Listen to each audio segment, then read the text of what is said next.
Morning. Morning. All right. So first, right off the top, I got a couple of messages yesterday that I was uncharacteristically mean to people that, calling them stupid, telling them they didn't know what they were talking about, come and do better and whatever. So here's what I want to do right off the get-go. Okay. I'm not apologizing because everything I said was accurate and true, but there's some people who like to sort of like peripherally or very superficially get into politics because it's fun for them. The complaining, the fighting is just part of their enjoyment. And I don't want people to be deprived of what makes them happy, right? Mm-hmm. So if you want to believe in that Trump is the Antichrist and that makes you happy every day and that makes you take your vitamins and have fully formed number twos, like I'm cool with that. Ew. All right. But I'm going to call a spade. So this is my weak apology that if you say, Joe, I want to be mad and just leave me to be mad, I will respect that. And you allowed to be mad at whoever you want. Only thing I won't be able to tolerate is where you're pretending like you're serious. You are unmatched in the conversation and you allow your information to supplant good information and good logic. That's my promise to the viewership. So, all right, what'd you have on your melon now that I got that off my chest? I sorry to ruin that for you. That's okay. You remind me of that. They say a bad apology is an apology that's something like, I'm sorry you feel that way. Yes, I've done many of them. I had this one lady. Oh, she was so freaking mad at me, right? Something went south, right? And I already came to terms with it. And she was still very upset that it went south. And I was not sorry that it happened because that was a factor in what we were doing. There was a 60% chance that it was going to go that way. So I had already known that was a possibility. So yeah. I said I'm really sorry that you're upset about it. Right. Yeah. Instead of apologizing for something that I wasn't sorry for. Yeah. She wanted to force it on me. She wanted to say, just say you are sorry. And I'm like, I can't do it. But I'm sorry not. You're upset because that's the only part that's true. Yeah. And I'll use that if it is a situation where there's a disagreement. Yep. I still feel like I was right. I made the right choice. I have nothing to apologize for, but I don't want this rift to continue. Right. That's when I use I'm sorry you feel that way. Exactly. And they're like, well, that's not an apology because I'm not apologizing for what happened. Off, you've got my answer and you're not going to leverage me emotionally to get me to say I'm sorry. But how many people, for the sake of relational whatever, will apologize something where they don't believe it? Would you rather that? Oh God, unfortunately, I'm a bit of a people pleaser. Yeah. I'm like saying sorry all the time, even though I'm like, why am I saying it? I am not. Yeah. Like somebody could totally be out of line. There's a disagreement. And then it's almost just like, if they then end up saying, hey, I'm sorry for whatever, then I feel like I have to be like, yeah, I'm sorry that I engaged. Like, I don't know, but I just feel like I have Well, you ever feel like the person you're talking to is really too stupid to be in the conversation with you and you are the polite position to not like lecture them on how they're not even worthy to be talking to you in the moment? And for the sake of peace that you'll say something that you don't really mean. Yeah. I'm never in that position. I like to tell people when they, hey, I'll do it politely. I'll do it with tact. I'll say, listen, dude, you're like a 1% in this discussion, right? Get to 25% and then we can talk kind of thing.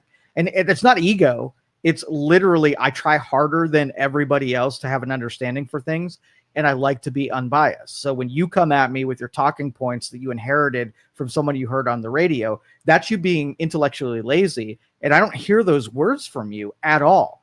Right. Yeah. So if I see that you tried harder than me, then I will defer to you and you might be more right than me. And I'm okay with that.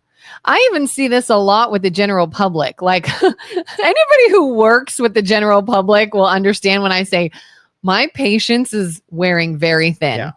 Yeah. But I have found that like, I'll say I'm sorry in a situation that the customer, client, whatever is so clearly in the wrong. Yes. You're so wrong. You took this the wrong way. You did the wrong thing. We did everything right. You're being unreasonable, period. And I'll almost give this like, well, I'm sorry that you're upset. Like, Exactly. sorry So that this didn't go the way you wanted it to, but you would not get disagreement from me. It's got, and honestly, like everything from truth to nature, like when you start really formulating the realities of things, it does not feel good to hear truth, especially when it conflicts with what you believe. And so intelligent people will absorb new truth, right? And they'll try to make a better understanding of something with new information. Really superficial people, because they don't want to hear it so bad, they will character assassinate. They'll try to destroy you. They'll demean you. They'll go right to insults, right? And then they don't learn anything. So once you're in one of those back and forth with somebody who's not intellectually dynamic, that's being a very polite version of it. You really, there's actually an intelligent person out there for you, right? Somebody who will debate you. So every minute you spend talking with, and I'm going to call them brain dead, because my general feeling for most people are playing a game where they're allowed to play, but if anybody had any standards, they would never be permitted to be on that field. And most people that participate in, public dialogue are not up for it, right? Yeah. And so you almost have to tolerate that you have the weakened person trying really hard, and you either have to treat them like they're, just a incapacitated person, or you ignore them entirely and find your mate with someone who can actually argue on any kind of level. Yeah. That's where I find myself a lot. And to your point from yesterday, when you had talked yesterday about how you could understand that Trump would be so fiery back at people and say harsh things, 100%. because he has been the target of that for so long. Right. Like, there are few people I know personally that get more shit than you. Like, people will just try to annihilate you verbally or on social media because they disagree with something. Yeah. And they will be the name callers and the irrational ones and the ones being mean. And it's so funny that the moment you say anything even remotely close to what has been fired at you 100 times, they're like, oh my God, you're uncharacteristically mean. And I'm like, you just said uncharacteristically mean. Yeah. Does that not tell you it's in response to something? Yeah. Yeah. But sometimes I don't ever want to lash out, and I don't want to get the emotions the better of me and say something that is uncharacteristic. So that's why I want to start off the show by saying it really wasn't uncharacteristic. It needed to be said. And it's only said, like, I'm not going to every day take up that argument. Once it's laid out there, I expect you all to like tell everybody else that I'm not someone you want to play with in that way. But every day is not going to be a rehashing. But I wanted to at least follow up that if some people felt like I took some of their joy away, that wasn't my intention. It was the intellectual dishonesty of someone parroting somebody else's complicated ideas, but done so in a way where you just said the words, but you don't freaking even know what they mean. Yeah. And I don't want people to feel like they're stupid. Even if they're stupid, I really want dumb people to feel like at least they have some kind of reason to get out of bed that day so that they can try harder and get better and add to it. So if I can give some inspiration, that if I call you stupid, it's not because that's the end of the game. That's where you dig in and try to dig up some intelligence and try to add something to your arsenal. Would they prefer you maybe instead of saying stupid, say you're ignorant on this? You're ignorant on this topic. That's just like trying. PC? I would rather the word conflict with you. I'd really rather the word really you take exception to it so that it maybe inspires you harder. If I dumb it down and make you feel good about it, which I normally do. Like when I call someone an idiot, I think of 7 other synonyms that will mean that same thing, but allow me to say it without hurting your feelings. I'm running through my head now. Everything you've ever said to me. Was that just a synonym for calling me stupid? Oh, bless your heart. Bless your heart. Your heart. Well, this is probably a good segue then into an issue that I was involved in yesterday. And I'm still conflicted over whether or not I should have apologized. My daughter is very, I don't know how to explain it. With it, she's always paying attention. She's always watching. She's always listening.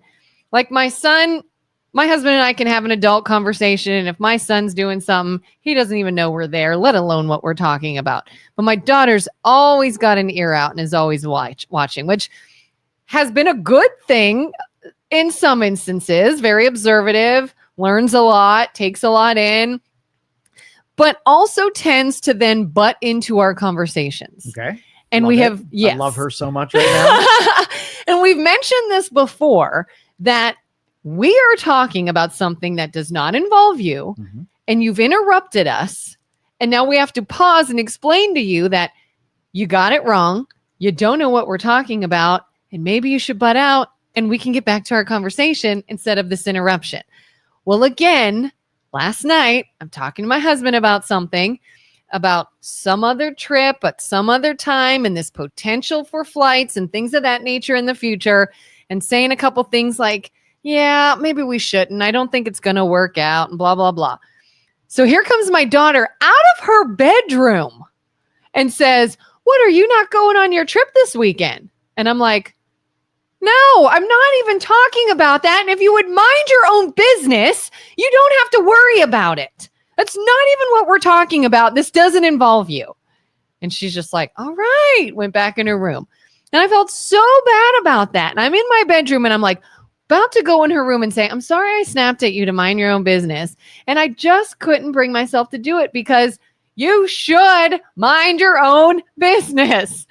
This has, again, nothing to do with anything you know about. You don't know anything about the subject matter we're discussing. You've just interrupted us. So what should happen? Would there have been benefit in me going in and saying, I'm sorry that I again told you to mind your own business? Or should I say, when you're an adult, if you do that to another adult who's in a conversation and you butt in like that, they may snap at you, and I should let that just ride. I don't know. I don't know what to do. I feel bad, but I want her to learn. What would you do? WWJD. It's a coin flip, because if the correct tract is taken, it could be extremely beneficial for a curious person to want to lend themselves into the topic. Yeah. And if you demotivate someone from putting their 2 cents in there. Now, so I think both what she added to the conversation was not effective. It was not valuable. But I think that you had the courage to interject is valuable, right? So do I want my kid, like, you're a bad mom, first off. Like, I want to tell you that. I knew it. Your mothering skills are terrible. I knew it. But on another note, it's redeemable. You're going to be able to go back to the well and appreciate the fact that she had something to lend in. The problem is the value of what she had to lend in was not thought through. It's impulsive rather than contemplative, right? Yeah. And so if something is valuable, she would have come in, she would have added her 2 cents, and then a light bulb would have gone off and said, holy shit, that was a perspective that I didn't take. So what I do when the problem is that, especially in our culture right now, like, you have these things in your brain that you come to these conclusions and you sit sort of in the weeds and wait for someone to loosely talk about something that you're passionate about. And then you spring up and then you vomit what you feel about something. And again, loosely. So it was more about what you wanted to say than it added value to the conversation. I don't think people really, like when I go to a networking meeting or a social engagement or whatever, I don't talk to anybody. Right. The reason is because one of my standards, if I have nothing more valuable to add to the conversation, I don't. You're not going to just small talk. Shut up. Right. Yeah. And so, like, if somebody starts talking about something in my wheelhouse, I will absolutely talk to them because it's something I can add to the conversation. If somebody starts talking about, like, their soccer game, my brain is going, I can't add anything to this freaking story. I don't even know the purpose of this story. Like, what am I supposed to be getting out of this story? So I listen and I nod. And I politely move on to the next conversation, having not added any, because I know I wasn't valuable. So, but with so many people that have a level of confidence, and that's we pulled bullying out of schools. We made everybody feel safe. We made everybody have confidence. The problem is that it's not real confidence. The information in your head is not valuable to anybody else. So you vomiting at them, nobody leaves the conversation being made better than what they brought to the conversation. So these dolts who you gave them reasons to spout their nonsense, right? Yeah. And everybody's like, I'm made, the Billy Madison, where the guy's like, we're all now dumber for having all heard having it. dumber listen to what you said. Oh, I love That is everybody, every freaking conversation. And so, yeah, you want to inspire to be thoughtful to what you're about to add. You know the context of what's being discussed, so you know whether or not what you say has any value to be added to the conversation that's to be had. So you don't have these emotional hijackers, right, that just have a thing they want to say and they come along and, you know, jump out of the weeds at you and, you know, vomit on your shoes. That's terrible. Because I'm glad she's listening all the time for instances that I need her to be. Right. You know, like I don't want her to just shut off from everything being said. Right. I want her to take some in. But you obviously didn't take in any of the context of what I was saying. You just heard something that was like a buzzword to you, assumed you knew what I was talking about, interjected, and I'm like, dude, that's not even what we're talking about. Exactly. You're way off base. Yeah. Like, but quit interrupting. If you can graduate where you don't, you know, sort of like demotivate them to be able to interject, but you put standards on it so that you're not like giving them a trophy for some stupid thing that they added to the conversation, then they'll find out what the standard actually is. And they'll be more thoughtful about the conversations they bring in. So my kid, 15-year-old, I'm sculpting him to be an MIT student, and he's going to absolutely change the world. So his insight, where, you know, when you're a young person, there's very little you can add to the conversation. But when he adds something valuable to the conversation, you know what I do with it?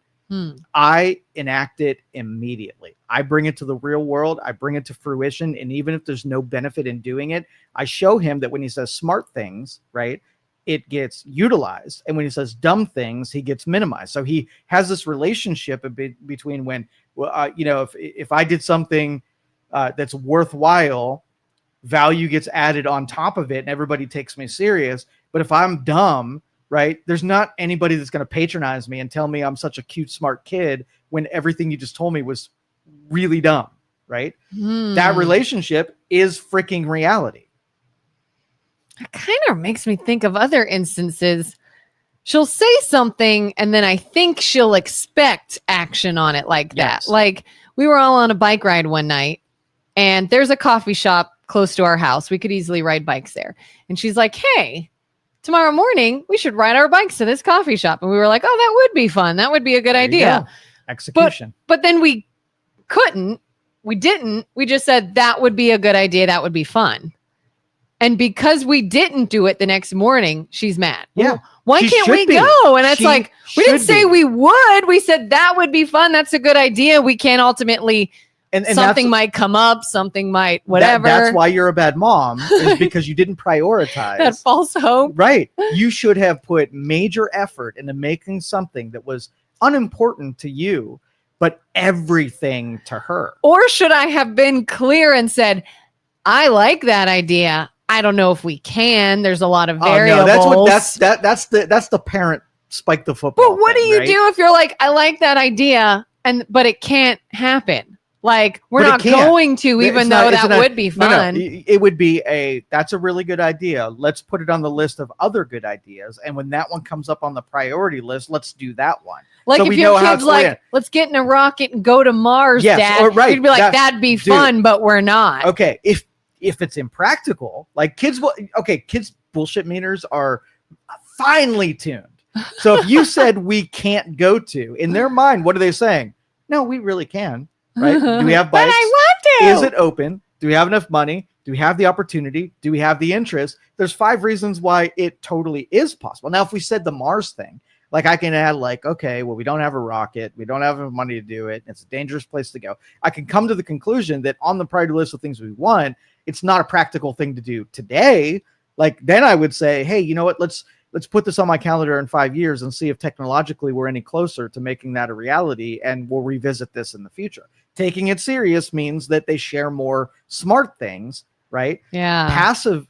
Pacifying them means that their ideas are never really important enough to take serious. And even if they're not at your level of sophistication, at least they had a seed of true thought process, and you want to encourage that. So I'm teaching how to be a better mom. Like I am not a good mom, but I am teaching others to be a good mom.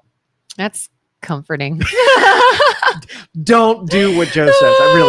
Pick a better Do as I mom say, not mentor. as I do. Pick a better mom mentor for sure. Even though this is all truth, pick a better mom mentor. I'm not it. Good to know. Good to know. If anyone else wants to weigh in on that, who is more of a mom than Joe, then Yes, a better mom than. And if you want to ridicule me on how dare I take someone who's gone through childbirth, ever be in the position to lecture you on momship? I want to know where all my people are that are like, how dare you call Kelin a bad mother? You're such a jerk. Crickets this morning, apparently. Nobody has said that. Well, I'm down for a good discussion. And in the ways that I'm right, I will continue to be right. And in the ways I don't really care. I'll defer to you, and you'll get some rightness out of this, I'm sure. Now, let me take some emphasis on the bad mom side.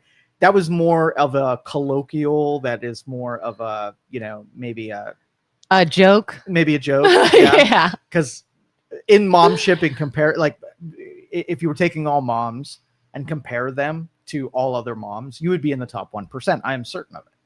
But you're not a perfect mom, is all I was saying. No. God, no. Okay. Yeah, no. I have no delusions that I'm a perfect mom. But some moms do crack, and I don't do that. So that's exactly right. You're already at the top, like no fentanyl, no crack in your household.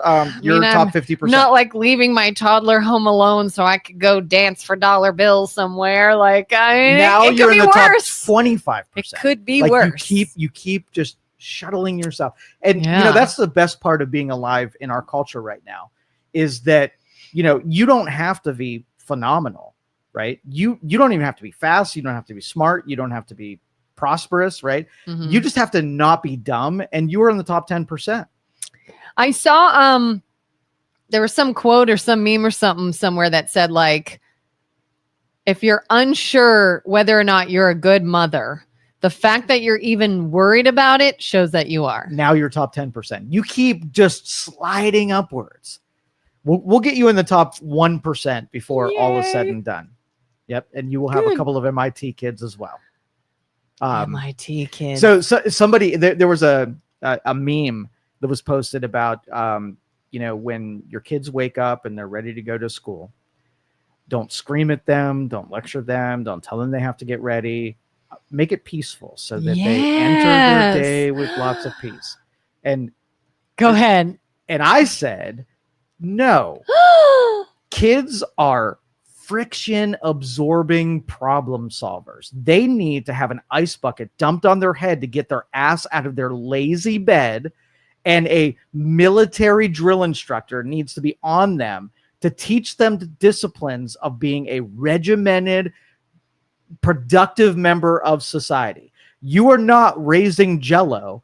You are raising warriors that need to be able to hit obstacles and not say, oh, I feel so targeted, so bad, so sad in this. I have PTSD and I have all kinds of emotional, baggage at 10 years old that I can't take a little wake up call and an alarm. There you go. So, yeah. So two things. One, I did see a video online yesterday. It was a dad. He was mad at his son because his son just told his mother to chill. Mm-hmm. And he's like, did you just say chill to your mother? And he's like, push-ups, man, push-ups. And he made him, and he's like, awesome. How many, Dad? And he's like, push-ups. But how many? Push-ups. And this guy, supposedly, it was the internet, but he claimed to be a child therapist. He was like, yes, boys need this. Yes. Boys learn through physical movement. They are usually kinesthetic, yeah. Learners. Yeah. A boy will process, literally in his brain, process a concept better if given a physical punishment than timeout. Yeah. That just means nothing to them. They don't get it. And so I was like, that's interesting.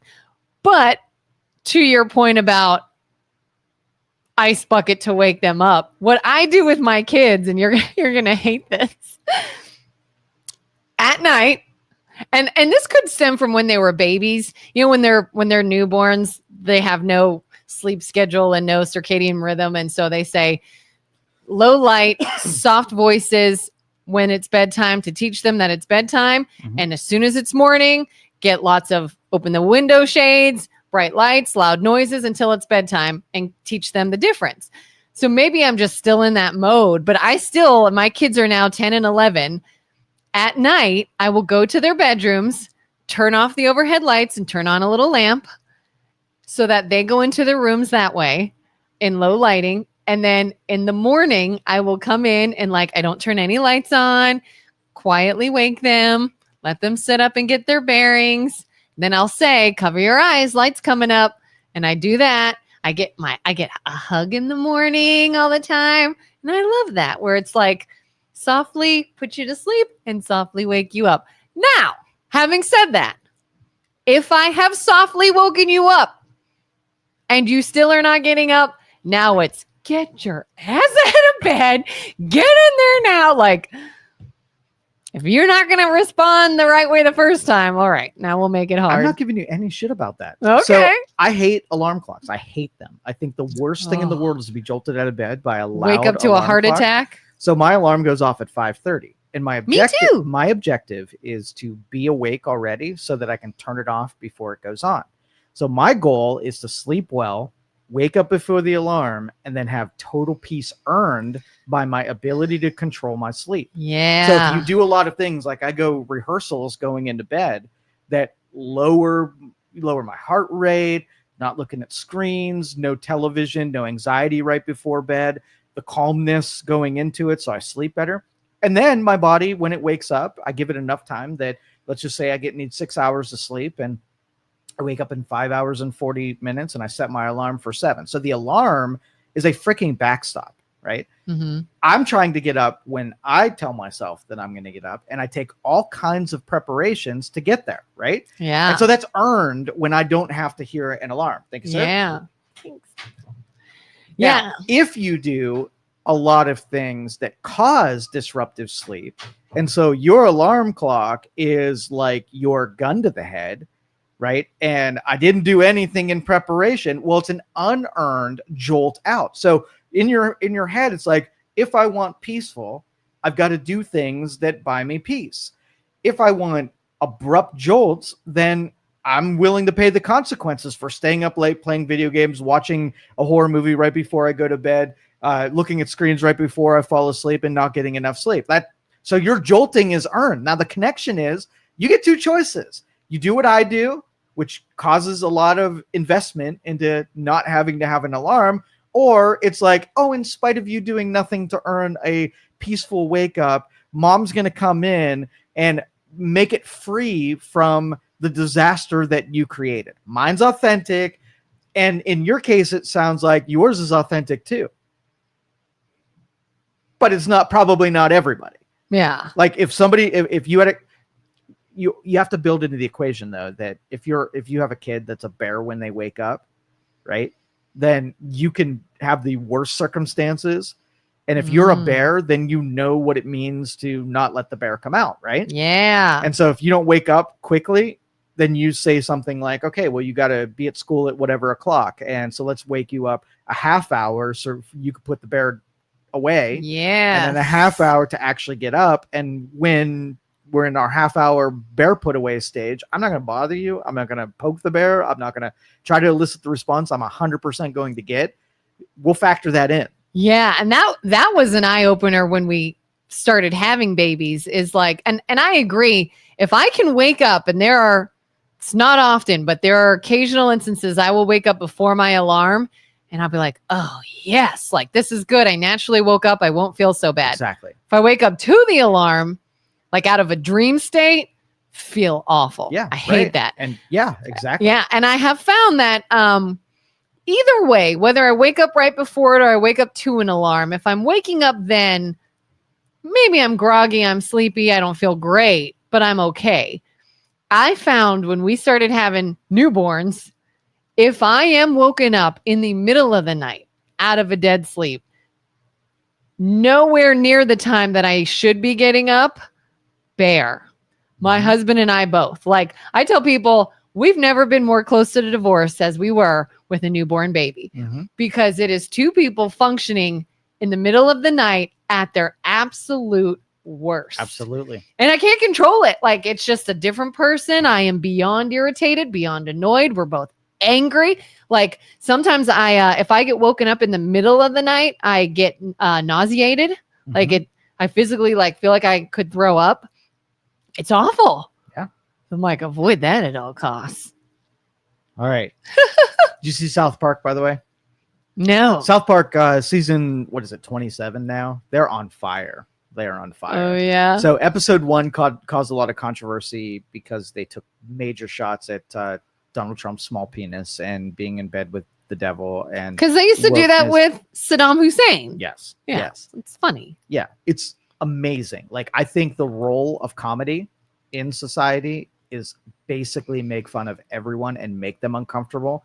And the more you say that's uncomfortable, the better. So they have, and what's authentic about them is that it's everybody, right? So when they put you on blast, just know that they have put literally everybody on blast. There's nothing safe or sacred when it comes to things that are happening in our culture and what needs to be called out. It's satire, it's supposed to be comedy. So you're taking things like, are going to make somebody mad.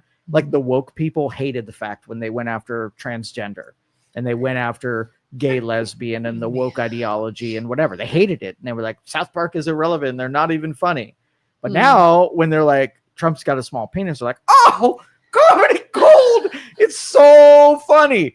And I'm like, satire, you didn't like it before. Satire affects you differently, whether or not you think that, you're in the crosshairs or something you believe. Yeah. And I think that is so important to get people that are super sensitive about taking things and being outraged by them instead of just saying, that was a good one. Yeah. That was a good one. Yeah. Cause I feel like I can see videos of making fun of both sides. And even if there's somebody I do support, if it's a good joke, it's a good joke. Like that was funny. Exactly. Yeah. So that, the arguments are, are they, obviously they're using Trump and everything that he's doing and the unpopularity for, mass appeal, right? Mm-hmm. To say Trump has a small penis, there's a lot of people that's going to think that is freaking hilarious, right? Mm-hmm. Now, it feels like, though, that there are other things that can be lampooned at this time, and there's a majority of their ire, like their focus is on Trump and things that Republicans would absolutely hate. Yeah. But if I know these dudes, they're going to do a couple of them that piss off one just to get those other people with a false sense of security that they've come real close to the landmine. And then boom, one of the things that are going to piss you off is right there. And then they're going to say, watch the freaking chaos ensue. And that's what I'm waiting for. Oh, that'll be fun. Yeah. I hope so. So first one was Trump's small penis. That he sues media outlets, and Jesus is he's invited back into schools, right? And he's talking to the kids, and he's talking under his breath because he's afraid that he's going to be sued by the Trump administration. So funny shit, right? Premise, funny. I gotta watch this. Now, this one was Charlie Kirk? Yeah. Charlie. Yeah. Well, anyway, Cartman, one of the kids at school started a podcast where he did all of the, Republican talking points, and he was owning a bunch of college kids and whatever. And it was the same, like Charlie Kirk does. Charlie Kirk. Cartman gets pissed off, and then he wants to dethrone this kid at school and do the Charlie Kirk. And he does his hair like Charlie Kirk. He does the water bottle thing, the microphone. It was brilliant. Oh my God. So brilliant. I gotta see this. I'm going to look it up today. Yeah. It was really good. I did see a picture of it looked like a chubby Charlie Kirk. So that must have been Cartman, dressed as Charlie Kirk. Yes, it was brilliant. Carter says having a small penis is irrelevant when you are a billionaire. No, that's what's expected. Like if you do have a small penis, all you have to do is get a bunch of money, and then the scales are righted. Right? There's compensation that actually happens, and there's no shame in compensating for a small package. I assure you. I probably told you this before, but I yell at people that drive big trucks. Yes. Like not just the big truck, but I'm talking about when you see those guys in the big souped up trucks that go, and they're unnecessarily loud, and maybe they blow like smog out the back, and they're clearly for show. Every time I see some guy drive by in one of those, I will literally yell, "Sorry about your small penis." Yes. And every time a woman is putting on her clearly makeup in the compensating. rearview mirror, not paying attention to traffic lights or Oh signals, and God. being completely brainless, I do the same thing. Yeah. We all Do you have, yell, sorry, you're ugly? yeah. It's gonna take more than that, B. That's what I say. You might want to pull over and keep going. Yeah. Little of this. I got some Sherwin-Williams back here, B. I use B. Oh, speaking of that, Yeah. God, you know what has become my biggest pet peeve? Right. Watching people record themselves on their phone or going live on social media while driving. To me, few things scream narcissist more than that. Okay. Not only do you think what you have to say is so incredibly important that it's got to be documented, you've got to tell everyone this, you've got to do it right now. You can't even be bothered to pull over. You don't You're even just jealous. Oh my God. Just envy and jealous. No. Think about it. There have been multiple times listen. that I'm like, hey, I want to make a video of myself and put it on social media. Okay.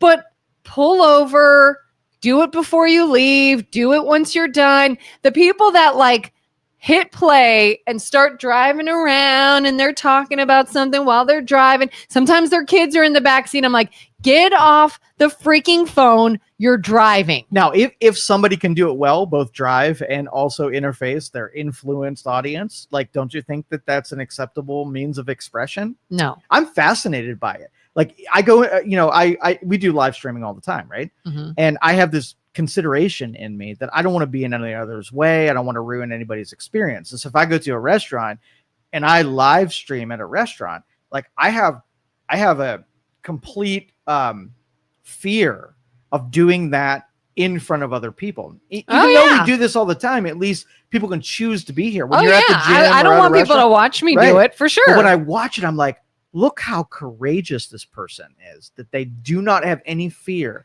doing this inane thing in front of other people. And I'm like, wow, what do you have to do while mentally? driving?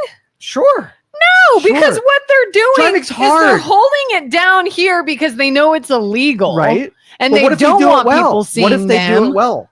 That's what I'm saying. Like, man, they can just, pat their head and rub their belly at the same time and do it really well. I'm fascinated with that. Please tell me you're kidding.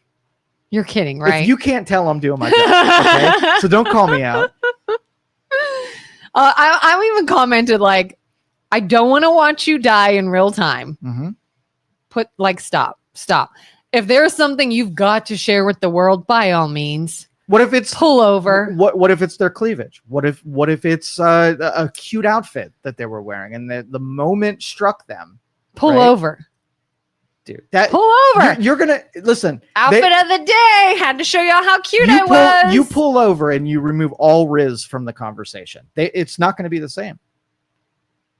Think of the chaos. I'm gonna throw something at you. Think of the chaos of knowing that you're driving, but look how super cute you look.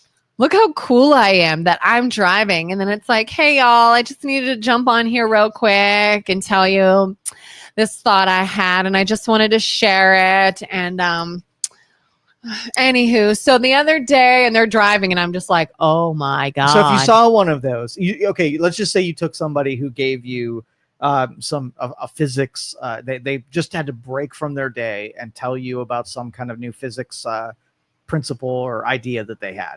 And then you had the cute outfit girl. The physics girl, right? 426 views.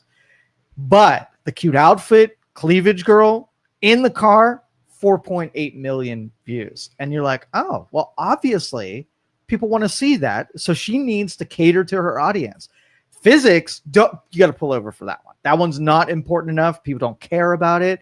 But the new color lip gloss, the beef with maybe your kid's teacher or something. Right. Or I'm going to own that bitch because she told my daughter that she needed to be sit and be quiet, and I ain't having any of that. Oh, yeah. And I She's love a it when it's to complain about something somebody else did. Yeah. This person did this and that's not right. And I'm like, well, you realize what you're doing right now is illegal. Dude. Right now. Dude. That's logic. Is illegal, That's is reason. Dangerous, is not right. You don't understand. It's got to be. It doesn't matter. You're not even a boomer, and yet you're doing boomer-like things. I am the queen now of like, back in my day, we didn't have that. We couldn't do that. It's funny. You talked about physics. You reminded me of another thing. Yeah.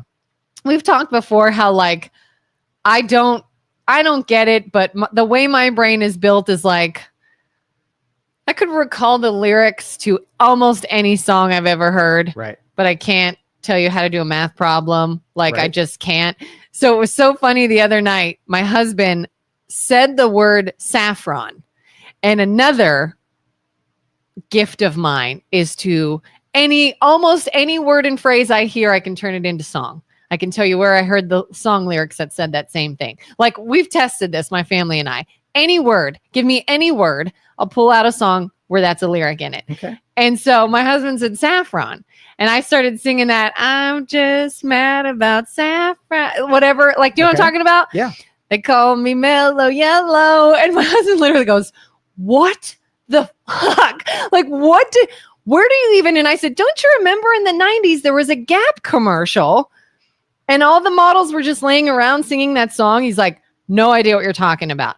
And I'm like, look it up. Gap commercial in the 90s, bunch of people singing that song. That's how I know that song, that commercial. And I pull up YouTube, 90s Gap commercial. They call me mellow yellow. And I show him the commercial and he goes, are you kidding me right now? He goes, Kelin, what's 6 times 6? What's the square root of blah, blah, blah? And I was like, I don't know, but they call me mellow yellow. All right. So let me create a conflict. So I like math and physics. Yep. Okay.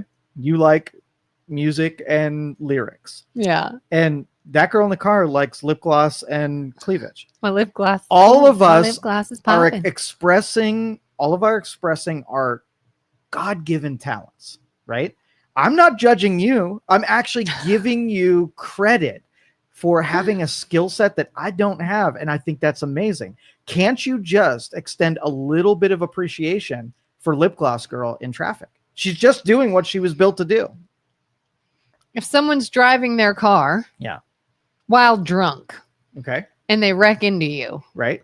are you going to be like, you're allowed to drive. You're allowed to have alcohol. You're just doing or did you now do something illegal? What if you wreck while singing Mellow Yellow?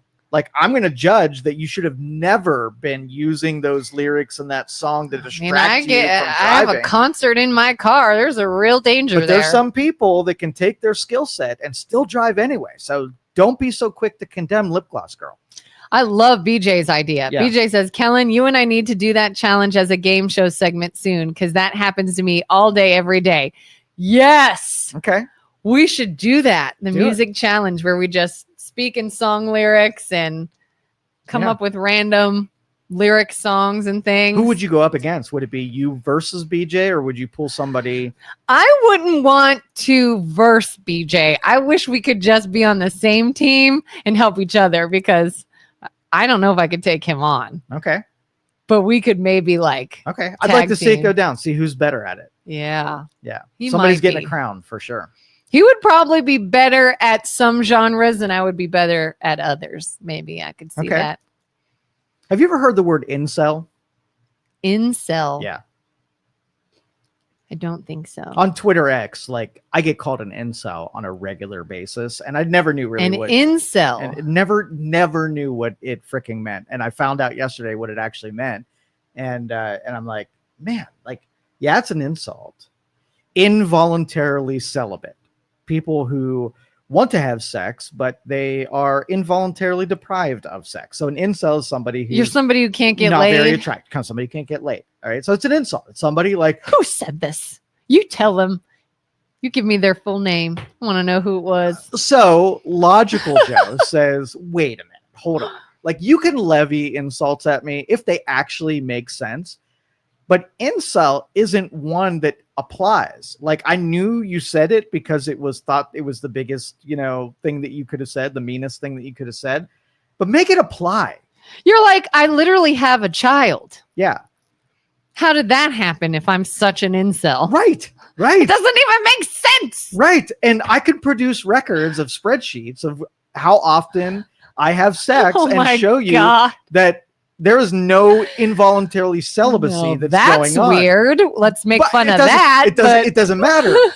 But it's sort of like You know, those people who are sitting in the grass waiting, they have a thing in their head and they want to sound smart saying something. So they wait someone come along so they can say the thing that they've been saving up for you. That's one of them. Like you are completely deprived of good insults and way of offending people. If like that's George, what you came up with for me. It's George Costanza. I should have said, well, the jerk store called and they're out of you. Exactly. I would respect that one because it's like, at least that one applies. Jerk. The store sells jerks. Yeah. I'm out of it. I get it. That's funny.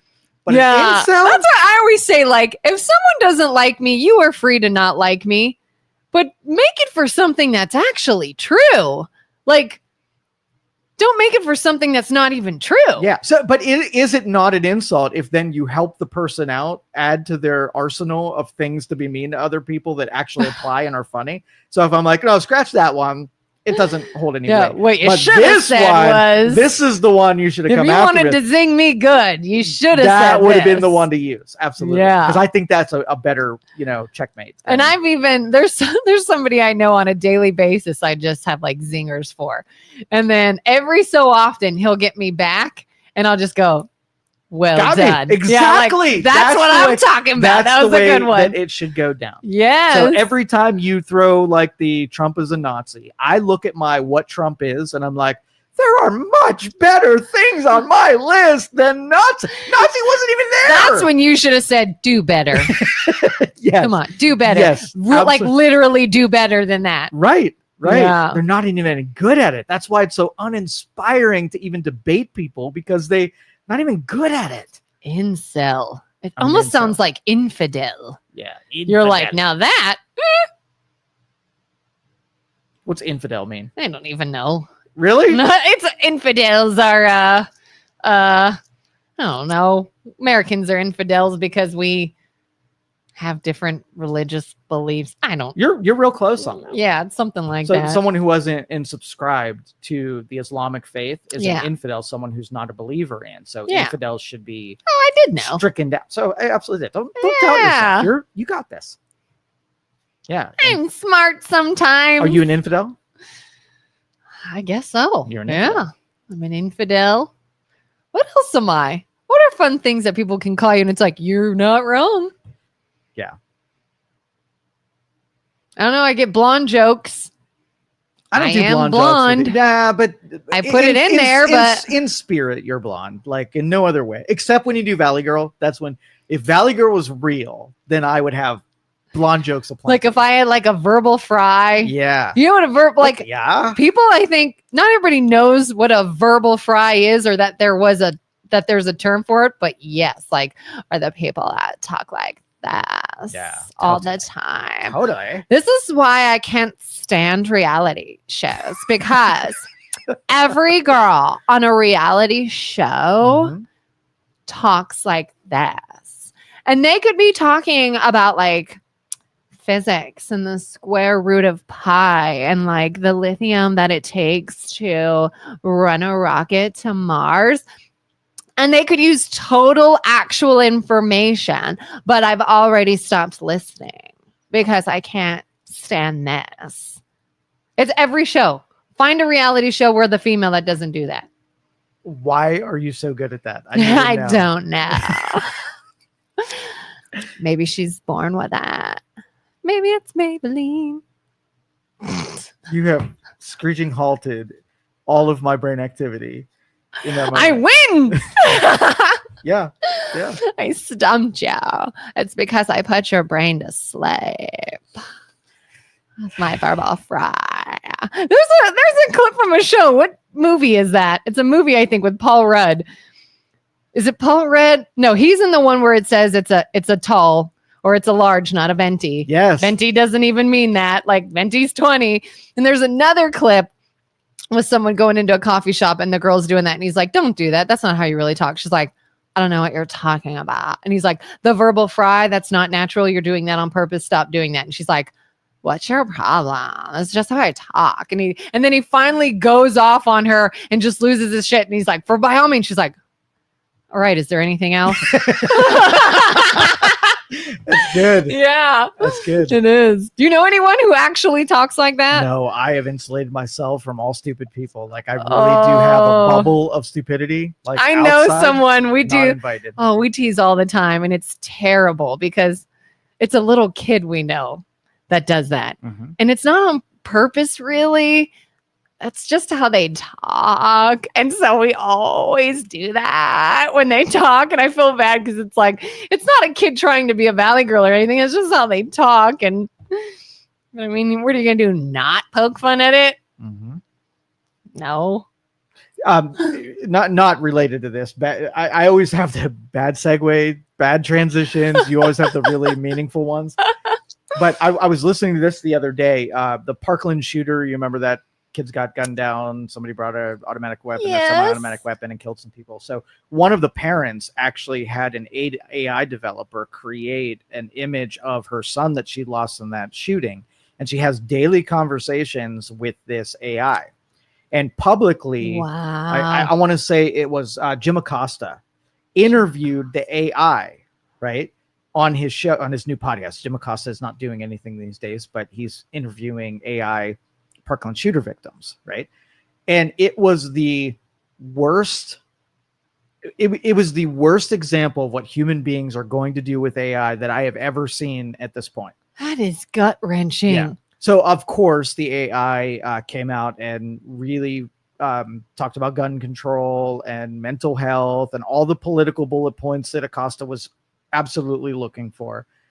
But everything else that it talked about was almost like when we talked to Ani. Right? Oh God. Ani doesn't talk like that. No, Ani talks, so jealous of Ani. Talks like an 800, 900 number. Show King. Sorry for the interruption. Joe Show King. We were talking about Talk Show King. Talk Show King. We were talking about AI Parkland shooter. Go.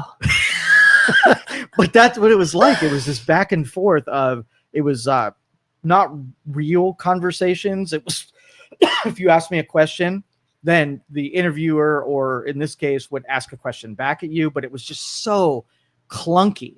But the sort of like the emotional element where you took something that should be sacred, it should be something. What? Julie, OMG, stop it, Kelin. Something that should be sacred, and if it's left in the memory, you don't want the AI version of your son, right, to be how you remember how your son was.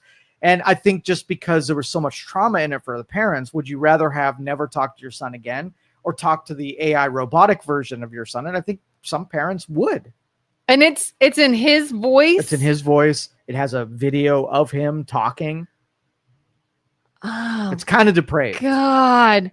Yeah, I don't think I would like that.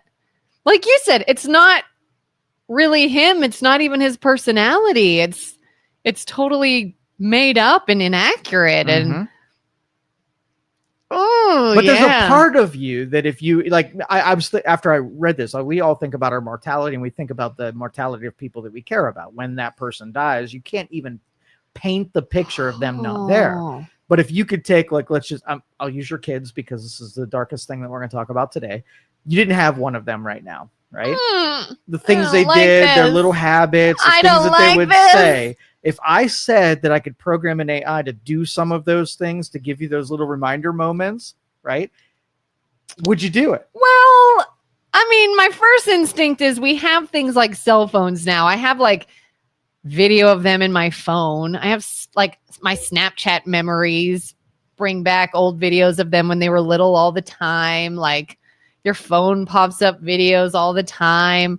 So I'd be like, I have that. If I lost those, that might be devastating. So let's just say you had a bunch of voicemail messages from the kid, right? Would you listen to them?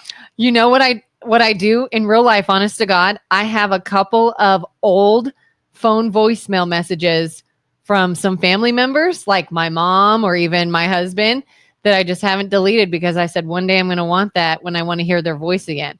Like, isn't that morbid? I do. I have them on my phone. Would you listen to it?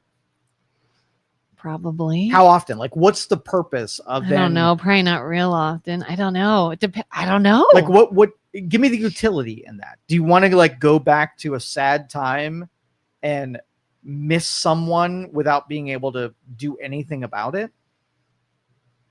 I don't know. What if I just want to hear it again and maybe get good memories? Or like, I have found when I get served on my phone a video of my kids as like a toddler, I realize without that video, I can't remember what they look like or sounded like. I cannot pull that up in my head. But there are other people that are not dead that you can experience in real life. Why take someone who's not here anymore and bring that? Like, what's the purpose of that as a human being to take some, like there's someone from the 1800s that you aren't looking at their picture, you feel nothing for, and whatever. Like, there's some people I would go back and have a conversation with Nikola Tesla, but most people aren't Nikola Tesla. So what would be the function? And instead of talking to a real person that is alive, that you spend a moment to reminisce about somebody who's not here anymore. I mean, maybe for them, it's a comfort thing. Okay. If it's somebody they truly miss and wish they had back and they just want that comforting thing again. And while depriving a live person, spending it on someone. No, I don't think you have to deprive a live person. If you are sitting in your room at night before bed and you're not seeing anyone else and you decide to listen to that to think of somebody, right. You're not depriving it's a substitution. anyone. No. What if I just watch pornography instead of start a relationship where I can have actual sex? And the more I do the pornography, the more it takes the pressure and emphasis on me actually going and pursuing sex. Are you assuming that someone will reminisce about a past loved one and then stop talking to the living altogether? It's time that they can be investing into something that you can do something with. But if they're not, they're like, well, I'm in bed. It's bedtime. I'm about to go to sleep. Right. I'm not talking to anyone. Why So not? maybe instead of watching pornography, I'm thinking about the people that I might be able to meet the next day, where I can invest it into something that has some utility in the next day. In your opinion, utility. What if to them, that's important utility? I want to hear that. I'm comforted by that. That to me feeds my life and I find it important. That's their utility. Well, in a quantum world, there's a person that now you're not going to talk to because you went to reminiscing about things that aren't and can't instead of thinking about things that you can and will. Do you watch movies? Yeah. Those aren't people that you can talk to in real life. It's not a substitution. Well, hearing a voicemail message from someone who's not here is not a substitution. Oh, so you're listening to the voicemail for entertainment value, to put yourself to in feel an something about space. it.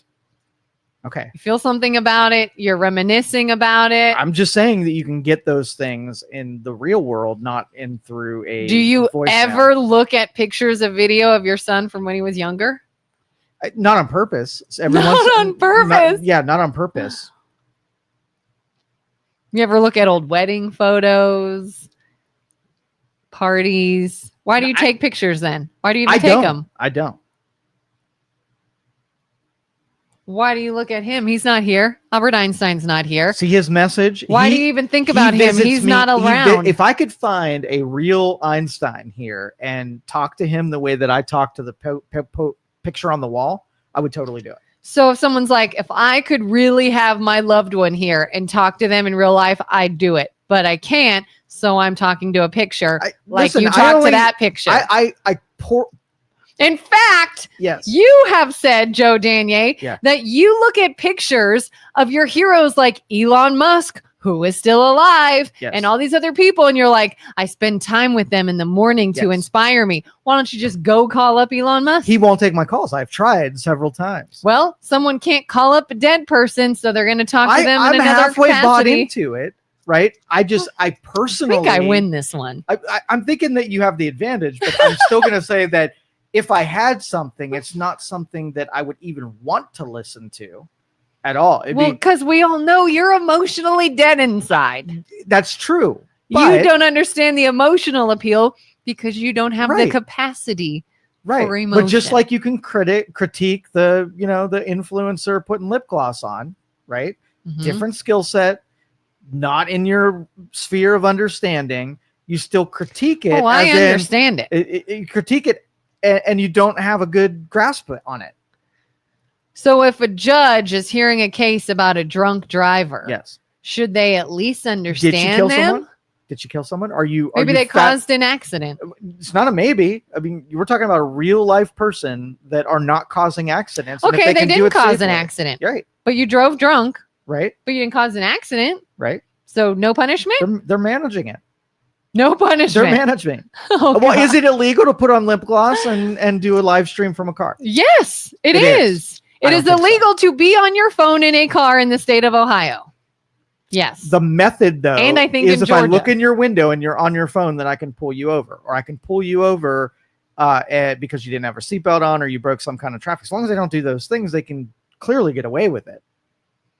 Well, in Ohio, you have to have a first offense and Yeah. the phone is only secondary. Well, I think that changed where if you are looking at your phone, they can pull you over. I Yeah. don't see that happening. I'm pretty sure in Georgia, it's, if you're that would be a touching cool your weekend phone. if they just said, you know what? If we see you on your phone, we're pulling everybody, and everybody's pulled over. There are 1,600 trillion tickets for being on your phone given in one weekend. That would be amazing. Almost certain, and someone can look it up and correct us. I'm almost certain, if not Ohio and Georgia, one of them at least.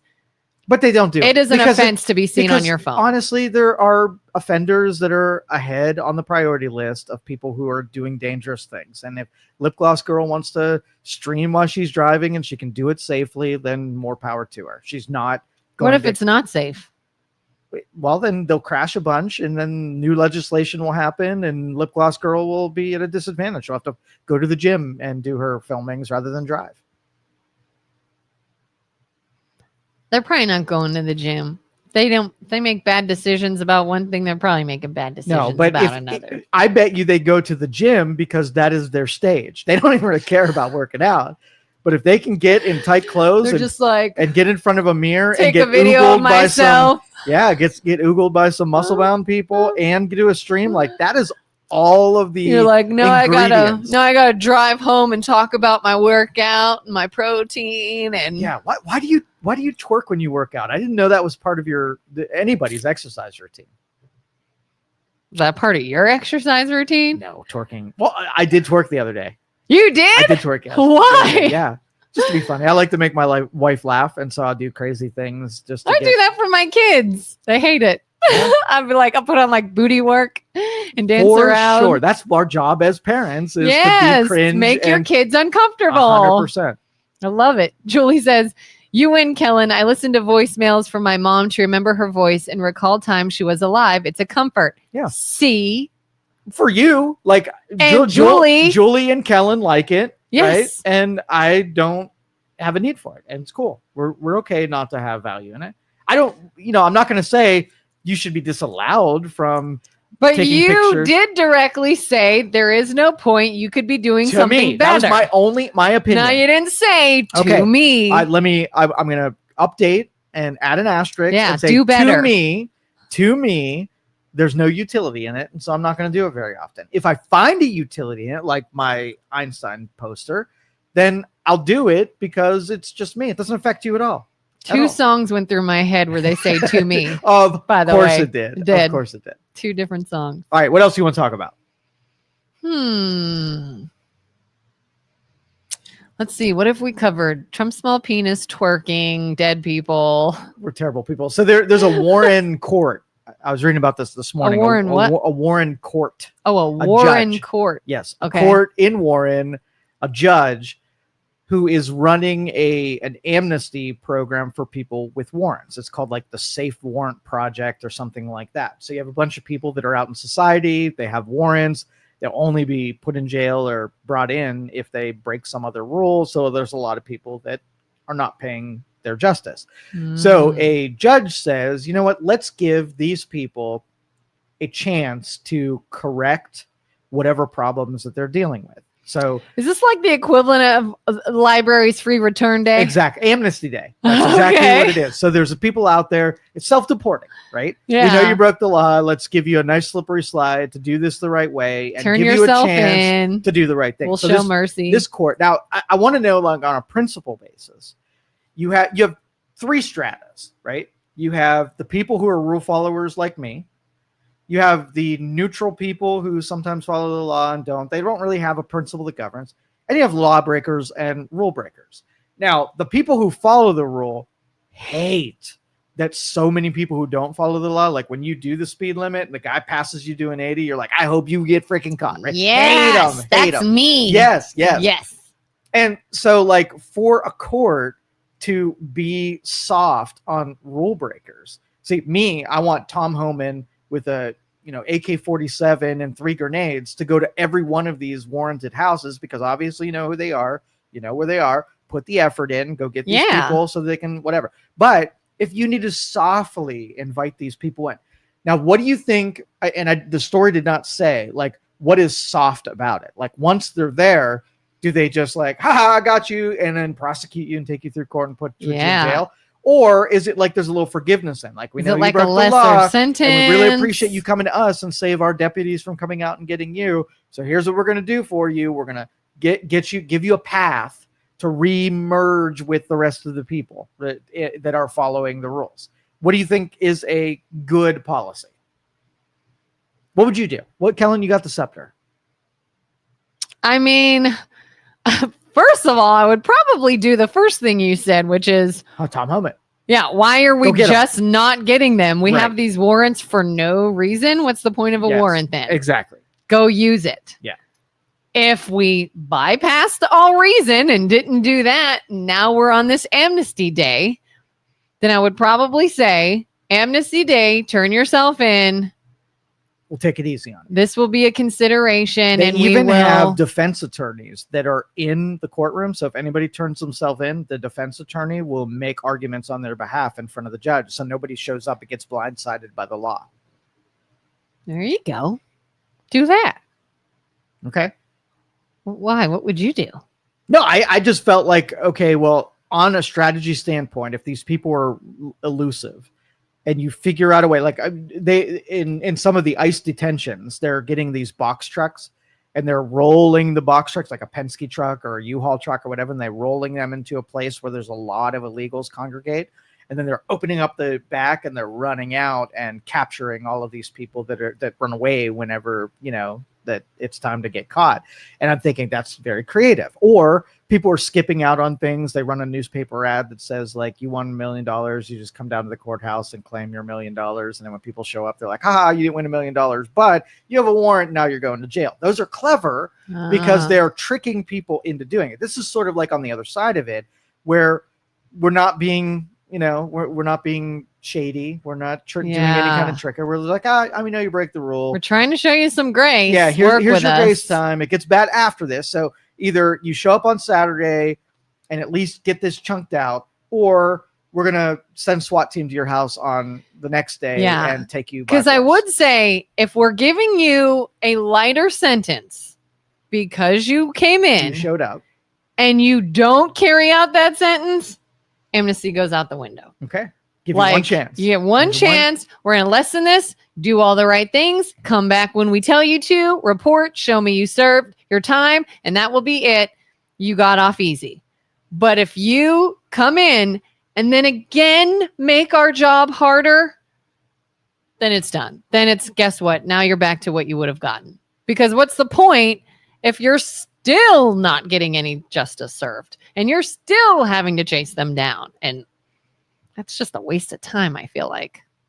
Well, here's the big problem with the starting point that we're all at right now, is that when you create so many rules and laws, and you have industries that want to push people into prisons and deprive their liberty for a whole host of laws that you don't even know exist. What if you found out one day that AI has been tracking lawbreakers and that you broke the law 100 times?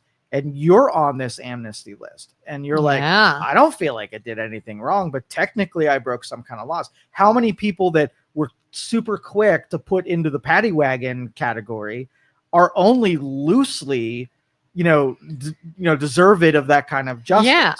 And that would be taken into consideration. If you say, oh my gosh, I turned myself in, I did not know. Right. That's one thing than being like, here's a clearly well-known law and you did know. Those would be two totally different things. But we have in us this whole pitchfork and torch mentality that when somebody can cast a lawbreaker, everybody universally says, oh yeah, lawbreaker shouldn't be amongst us. But it's only when the people corrupt the system and make people who aren't really lawbreakers, right, get put into that category, then we still extend that emotion towards them, even if they're like, whoa, dude, I went 60 years without anything, and this is a technicality. And yeah, I guess, I did break some kind of law and I'm willing to pay for it. But why are you gang tackling me? Right? When I've never shown any kind of, desire to break cultures and civilization's laws. Yeah. There's a bunch of that's mixed in there. That's like we always talk about my speeding ticket example where I had to go to court for a speeding ticket and I, honest to God, did not know I was speeding. I was doing the speed limit of that road and I was told when I was pulled over that it was a school zone. Never saw a school, 4:30 in the morning. I mean, in the afternoon, town I'm not familiar with. No idea. I thought I was going the proper speed limit. And luckily, the judge had said, you don't really have a history of breaking laws. You showed up. You were respectful here. I believe you did not. Like I told her all the reasons how I wouldn't have known it was a school zone. I believe you. Pay court costs. That's it. Yes, ma'am. I will pay court costs. There you go. There was your amnesty day. Yeah. You got to plead your case as court systems are supposed to work. Yeah. I thought that was very fair. But when everyone is cast into it, so you think when you're driving down the road that you're following the speed limit, but nobody else is. How many people could get speeding tickets on any given road at any given time that you're driving on? Tons, right? Yeah. So there aren't really anybody that is following the rules or the law. And if you are, you stick out like a sore thumb as the only person that's adhering to a speed limit. So then they're like, oh, we got to build some buffer in there, right? 9 miles. Do you know why the magical 9 miles an hour exists? It shouldn't exist anymore, by the way. Okay, so the calibration in mechanical speedometers had a plus or minus that it could be wrong.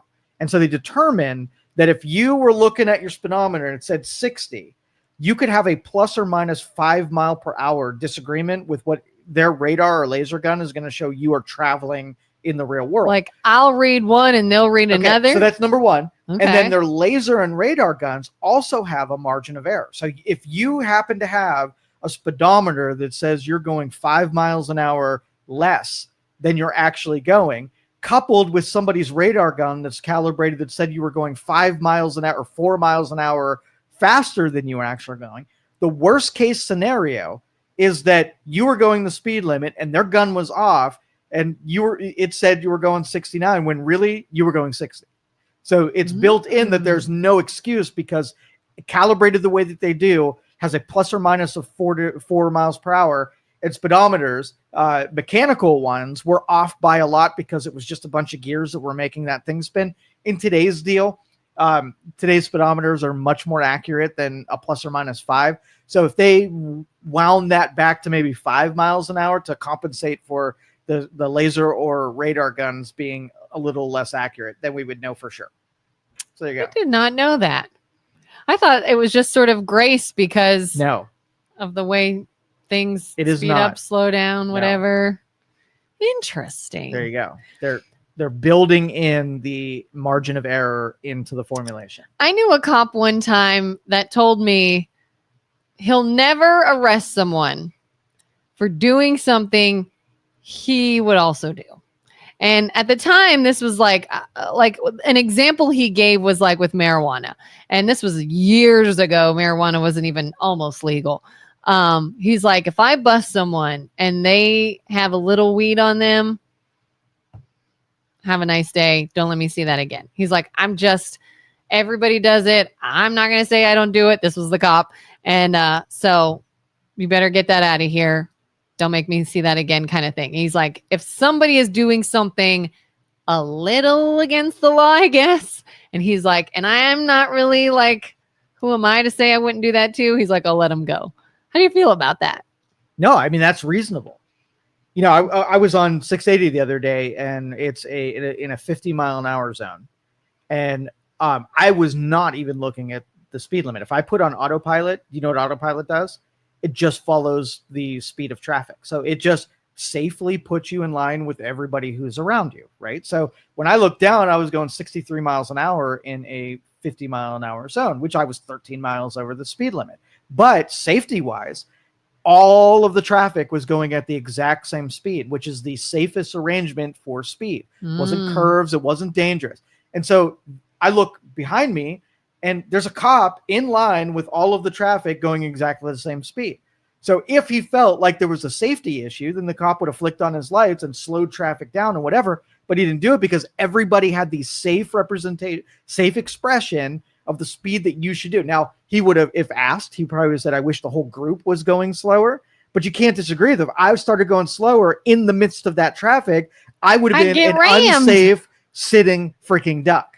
I saw a cop on 680 one time, did not have lights on, but I was in one lane going the speed limit, and he's way back here and just flies up and passes me, and off you go, clearly speeding. Yeah. And I'm just like, you don't You're look, special. your lights aren't on. Yeah. And he has somewhere to be. Like his schedule. Like, how come you're allowed to drive like that? Go ask him. Find out where he was headed. Yeah, and I should chase him down. Yeah, And don't over assume that he was just on a coffee run or something like that. Assume that he had an emergency that didn't necessarily make us turn his lights on, but he had to get there a little faster than you did. Hey, serious question. Yeah. Are U-turns legal in the state of Ohio if there is not a no U-turn sign? That's a good question. I do not think they're legal. Because down south they are, but I know usually in Ohio they're not. And here in our building, our main entrance is blocked by construction. And you sort of have to do a little U-turn to get back into this entrance. Now, I usually do my little Louis down here. And every time I do it, I'm like, I wonder if this is legal. But I do it. I'm going to ask. Yeah, I don't know. There's no sign. Is it legal in Ohio to do U-turns? If not marked. Don't add to my... That matters. It doesn't. For the most part, yes, U-turns are legal. In fact, the local municipal code governs U-turns for city... the state code. So both have the same situational context regarding legality of the maneuver. So yes, U-turns are legal unless signage says no. So I can do that. Good. I just wanted to make sure because every time I come here, I do that and I kind of look around and I'm like, am I allowed to be doing this? But I don't know what else to do. It's the only entrance that I can use and there's a median there. Yeah, I think if you have a cop and they enforce code because you are clearly putting other people in danger, then they'll enforce it. But if there was something that it was Traffic's all you, open, and you were safe, you weren't causing a problem, that's a person who knows the mission statement of what they're doing. Yeah. It's not to grab money from you because the city needs some extra money. It's I'm looking around. I'm looking for safety. Anything that says that this is an unsafe thing, I'm going to use the law to make things more safe. I think that's good, actionable. People do say that police are normally out in larger numbers like the first of the month because they have a quota to meet. Do you believe that? And I believe that, yes, there are quotas. I think municipalities make a ton of funding and they basically say we fill the coffers with tickets that they can collect. I 100% believe that. Now, the governor said that no such thing. We are disallowing and we are getting rid of quotas. So in order for them to get rid of quotas, there have to have been quotas before. So yeah, Ohio is a law that makes sure that any of the administrations aren't using quotas. So for instance, like we had one city around here that was it was crime infested. I mean, there were thefts and burglaries and whatever. Was it called Youngstown? I'm not telling you the city because I'm not going to do that. And all of their police force, the duties that were put on were traffic enforcement. So they would hide in, four-way stops, wait for someone to, like me, to blow through the stop sign and give them tickets. They would wait for speeders, all while burglaries and gang violence and whatever was happening. And all of their patrolmen were put into issuing tickets rather than that. And so that is the misuse of government. Yeah. Is to be, and even like the speed cameras on bridges like that you're not making anything safe. That's a money grab. And we hate that. Like I've always said, I remember when I was younger and I was living here, if I was out, and I'm like 18, 19 years old, college kid going out with their girlfriends at night, downtown Youngstown, on our drive home, when it's 2, 3 in the morning, I'm not stopping at a stoplight for more than like 5 seconds. I'm going. And I used to say, I dare a cop to pull me over. And I'm going to be like, yeah, I'm an unattended 19-year-old girl at 2 a.m. in Youngstown. I'm not sitting at a stoplight. To watch that Karen moment go down. I don't think I would have been blamed. But listen, I don't think I would have been blamed. Do you know how many women know that they get special exemptions from law because of those things that they say? So they're just waiting. If you're a cop, would you blame me? Would you be like, yeah, get out of here? I don't even want to be standing out here. But because you're willing to do that for some people, then it's exploited by other people where they don't feel like the law applies to them. And you get this entitled group of people who are like, let's just say you give me, I have a lie detector, right? Uh-huh. And I put it on you and I ask you the question, did you go through that stoplight because you really did feel unsafe? And I watch the little meters go off versus, that you could just say that thing and not have to follow a rule, which is more tempting, right? And I bet you a majority of the people know that they can just do and say that. And they're like, oh, I get to do it. I get to do the I feel unsafe thing. And then my lie detector would show that's a freaking lie. My lie detector would have said, yeah, she was it scared. Should apply. And that cop would be like, oh, you were really afraid. And that is the proper move. And then other people are like, dude, you're drunk off your ass. You have no soul, right? Yeah. You weren't afraid. You just wanted to break some laws because you have a rebellious spirit. Do you know yesterday when I left here, I'm at a stop sign or a stoplight and not one, but 2 cars just go right through it. And I'm not saying it's one of those, oh, it was yellow, it had just turned. I mean, I'm sitting there for a hot minute and these cars go, they slow down, don't care, and they keep going. And I even I looked at the light again and I'm like, am I not supposed to stop? Like it was so blatant. And it's right around here where, I don't know if that's Commerce or South Avenue or what. If you went left, you could have gone to Penguin City. Right. But I was going right to go up the hill. You stopped there, correct? That's a stoplight. For you and I. So it was the people in the right lane. 2 of them just. So let me share some wisdom from my grandmother, because when I was going to get my license when I was 16, she let me use her car and she went out with me a couple times and she imparted me with the best driver's wisdom ever. All right. And so I pulled up to a stop sign and I did a full 2-second stop. And my grandmother said, "What are you doing?" And I said, the rule says that you make a 2-second stop when you come up to a stop sign. And she said, "Joey, let me tell you this." Little Joey. Joey, let me tell you this. The only time you stop at a stop sign is when there's either other cars that can see that you're actually stopped or there's a police officer.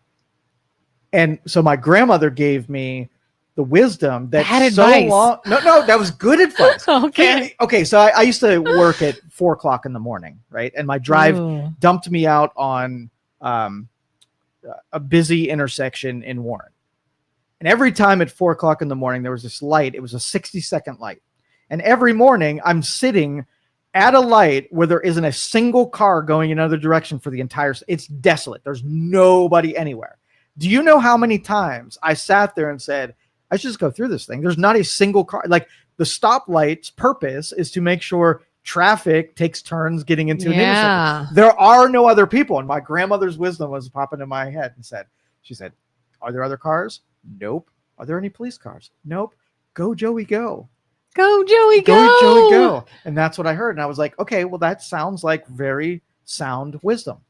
I have been stuck. There's a light in the center of Poland. You're coming from Struthers and that little kind of right by the clock, that little side street. Yeah. There's a little light there. I was coming home one night, and again, late at night, no cars on 224, no cars where I am, no cars 17, no cars. And I sat there for so long. I finally said, this light is clearly broken. Yes. It's clearly never going to change. I'm going to go through it. See? Yeah, I would have been there forever. Grandma would be very proud of you.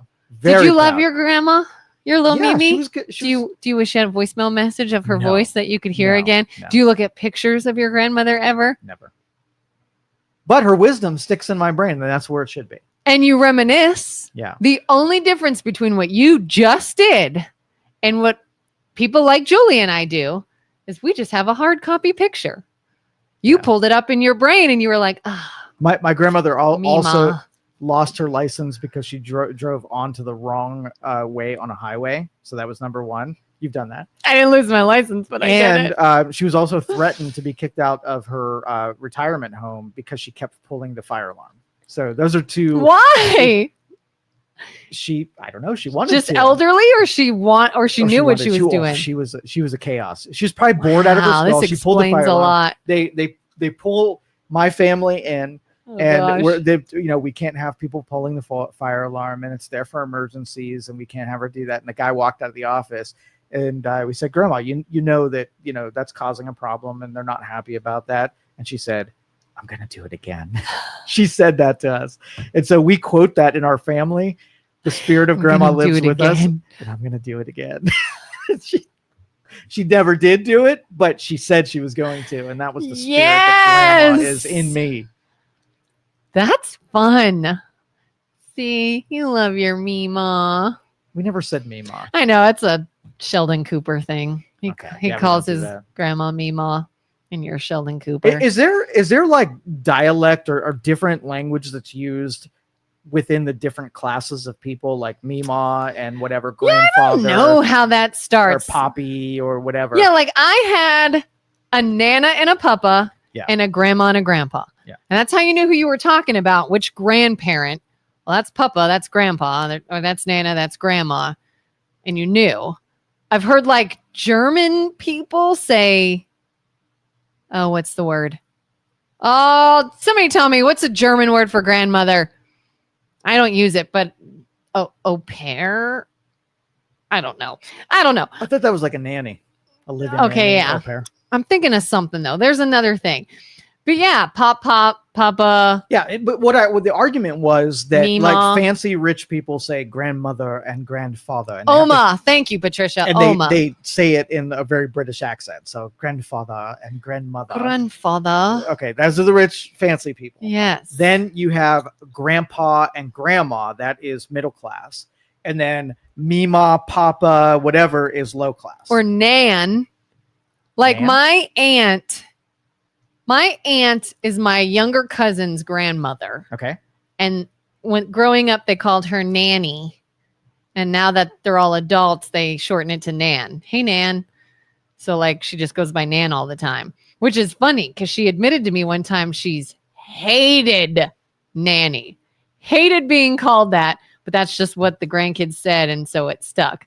And I knew a woman many, many years ago. I worked with a woman whose teenage daughter got pregnant, and she would say, I am too young to be a grandmother. I refuse to be called grandma. I'm not old enough. And so they called her Lolly, which was short for lollipop.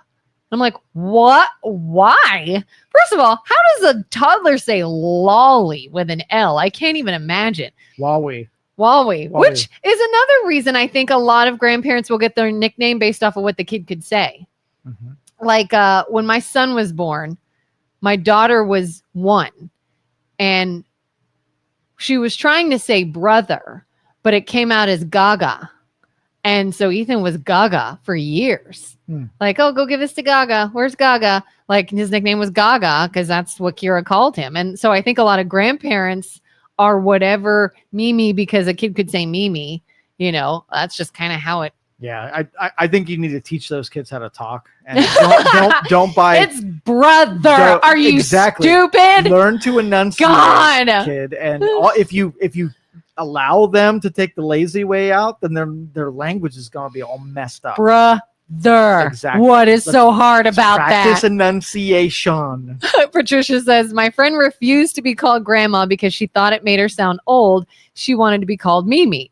Yeah, I know a lot of Mimis. Yeah. For that same reason. And it's like, but you're still a grandma. Does it matter? That's kind of selfish, though. Like, yeah. I remember my mother-in-law called dibs on Nana before we ever had kids. Never even got pregnant yet. We had a dog, and she would get cups that said Nana and like called Nana. And I was like, well, I mean, it'll be whatever the kid says, I guess. Mm. How do you feel about, there are some people that are real strict on using the anatomically correct term for body parts with young children rather than the Very childish much so. names. Very much so. I went that route, actually. Mhm. I guess I should say I did a hybrid of it. I found that when they were younger, I would use the actual terms. And once I knew they knew the term and they knew it, for whatever reason, now that they're older, they blush more about it. So now we use oh, you're good. The baby words? Your cho-cha. Yeah, not Your me. we. Yeah, we say uncomfortable things on a regular basis that cause all kinds of cringe every day. Here's a fun story. Okay. One time my son was sitting in the living room and he started going, my pineapples hurt. And I was like, what? My pineapple hurts. I was like, your what hurts? Your pineapple. Yeah, my pineapple hurts. And I was like, but he point to your pineapple. And he was talking about his nipples. His nipple became pineapple. I get it. Now we call them pineapples.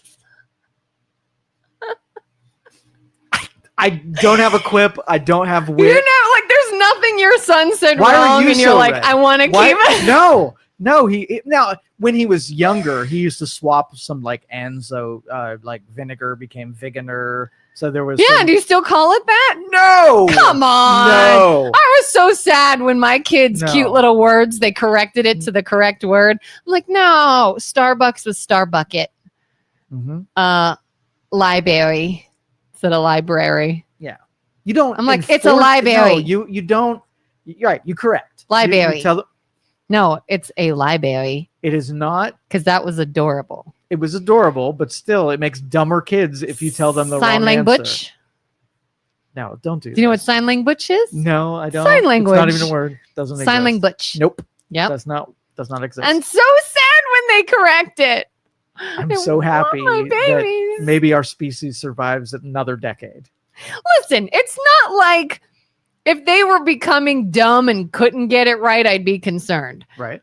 But hey, you got good grades. You know the real word when needed. You know what it actually is. Oh, What's the harm in yeah. reminiscing again Little about how you intellectual used to say laziness is stuff? just completely okay amongst friends. My husband still says when he was a kid, instead of fire truck, he says, whoa, a trier. Mm-hmm. That's what it is now. Okay. I'm not saying anything I will not criticize because this is a very healthy exchange. What is that in the brain, do you think, when you invert things accidentally or say something, As much talking as we do, you compose thoughts on the fly. And a lot of times, like, I don't think about what I'm going to say. It just kind of comes as a fabric of what it is that we you do. speak before you think? 100%. Oh, you're just giving your haters ammo. 100%. And Just so, hand but it to that's them. not typical on how people organize articulating certain thoughts. A lot of people will weave those things together, think about what they're going to say. And a lot of times the language gets garbled up, the more thoughts you interrupt yourself in your head. And so I think it's just when you our queue's always empty because we say whatever we're thinking and we don't have to like store it up. What are you laughing about? I think we speak before we think all the time. All the time, like constantly. That's what we this do. show. Yes. Yeah. But again, 90% of the people aren't built that way. So in order, you know some people who that if you put them in front of this microphone and they could not just free verse what they were thinking, they would have to make bullet points and paragraphs, rehearse it. My son did a 1-minute pitch, right? He spent days figuring out every word that he wanted to use and how it needed to be structured. And when you have the written word, it doesn't flow off your tongue as well as the spoken. So sometimes you'll have to go back to the written word and change it so it's easier to say and it sounds more fluent and whatnot. Yeah. And so, but I don't think, again, with untrained professionals who haven't done it in a while, that they're used to doing it. And then so when you have to say an important thing, like you go in front of a judge and you got to say your thing, what are the chances that it's going to flow out the way that it should without you mixing something up or whatever? Especially when nerves kick in and all that. Oh, when I first got into radio, the program director at the time made every new person write out their breaks word for word. Everything you're going to say, write it out, keep it there written. And I get his point was to make it so I guess you don't freeze. You're not just like, I got nothing. And then you sound like an idiot on the air.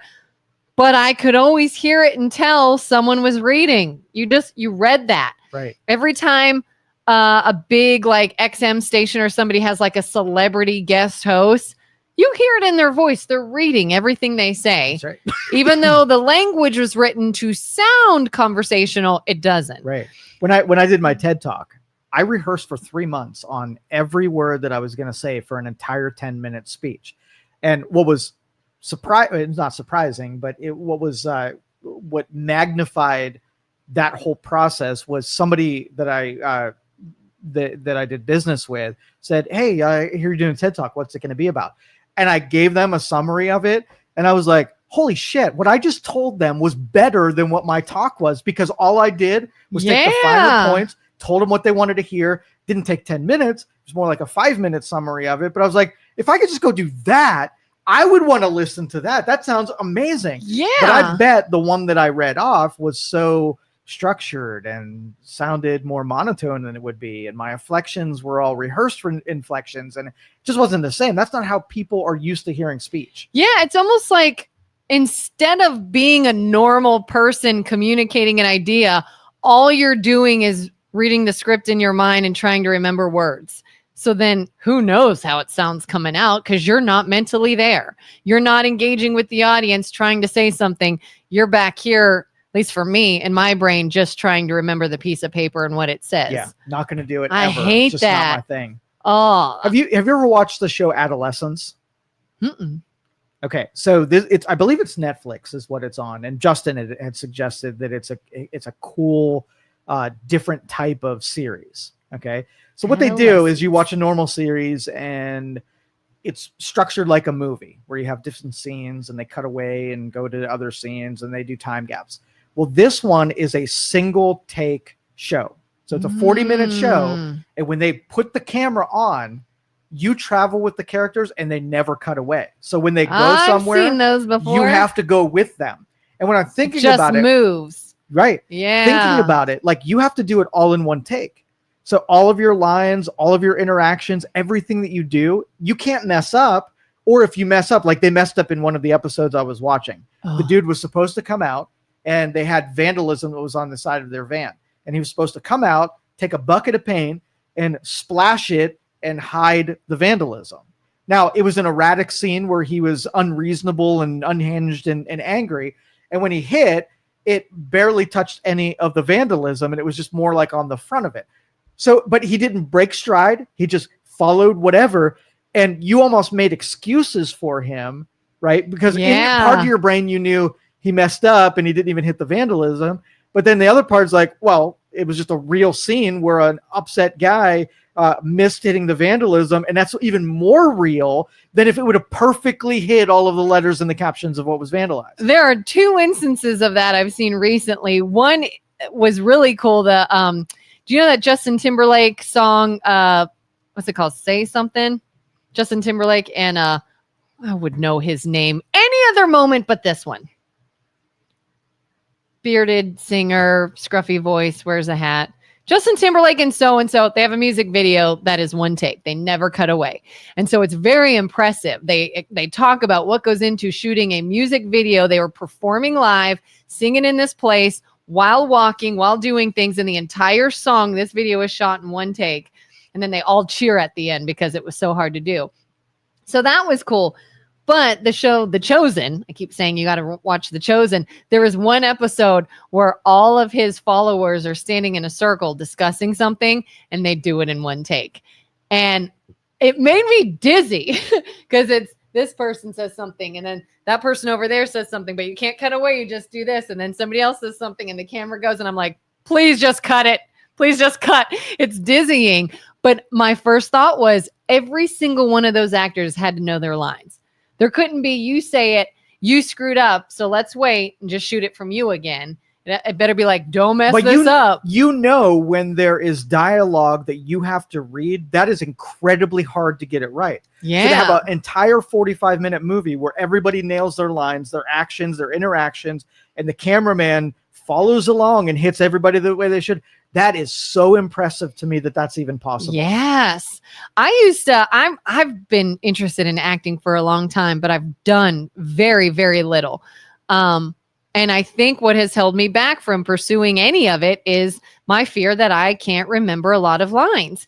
But what's so cool is there's some movie production page I follow on Instagram. And what they do is they will show a snippet from a movie. And as you're watching the clip from the movie, the script rolls underneath every character and what they say. And you watch them perform it in real time with the script. Do you have any idea how often they change it? I bet. Didn't say this line, totally reworded this line, ad-libbed something that's not in the script. And I went, that's how they do it. They get the general point across, but ultimately the actors will say like, well, a normal person would have actually said this here or something. Right. And they can play a little bit. And I was like, oh, well, that's fun. Reassuring. Yeah, very you can reassuring. Do a lot of more ad-libbing. You can do more improv, because that would work for me. If someone was like, hey, I want you to go in this field and just act very disturbed, whatever a disturbed person in the middle of the field would say, go. And I'd be like, oh yeah, baby. Yeah. And a lot of times like comedians in movies, they'll say like, oh, that whole scene was ad-libbed and it was great. Like, just do whatever you think would be funny or something. And it's like, that's reassuring for sure. Okay. Oh, show. What else? We got another 10 minutes, or we can cut it off now, whatever you would like. This was kind of cool. I think yesterday's show was good because it was very dark, but it was non-political for the most part. Well, it was a lot political. But yesterday was a lot political. Not political as in cheerleading or, whatever. It was just a very dark version of it. Yeah, you were just uncharacteristically mean, apparently. Very much uncharacteristically mean. And maybe I should be more characteristic tomorrow. Yeah, would they have rather you have been characteristically mean? Like maybe you should just start being a mean person? Would that be better? I don't know. Because I pick my battles. I'm only mean when the MLO bros are around. Like, I'm very mean. They just give me bad stomach pain, so I lash out. They give you bad stomach pain. Do. When MLO bros are on, do you sit there like, oh, we're getting sued? Oh God, we're getting sued. Or are you ever like, please don't? Every freaking minute I'm uncomfortable. Like, there's always something that makes me think like, this is going to be bad. Like this, we're going to go down a bad trail. This was a bad topic. Somebody's going to be mad at us. Thank God there's no FCC.